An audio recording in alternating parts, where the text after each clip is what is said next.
احتساب عدالت نے آمدن سے زائد اثاثوں کے الزام میں نیب کی زیر حراست تحریک انصاف کے رہنما عبدالعلیم خان کے جوڈیشل ریمانڈ میں مزید 9 روز کی توسیع کرتے ہوئے 11 اپریل کو کیس کی مکمل رپورٹ طلب کر لی۔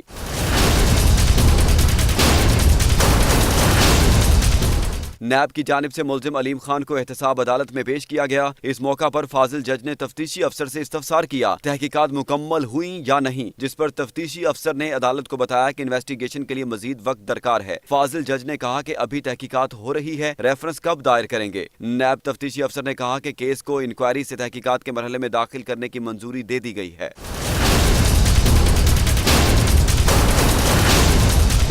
نیب پروسیکیوٹر نے عدالت کو بتایا کہ تفتیش مکمل ہوتے ہی ریفرنس فائل کر دیا جائے گا، جس پر جج احتساب عدالت نے کہا کہ کسی کو بلا وجہ قید میں نہیں رکھا جانا چاہیے۔ قانون واضح ہے کہ ملزم کو کیس میں پیش رفت کے بغیر مسلسل قید میں نہیں رکھا جا سکتا۔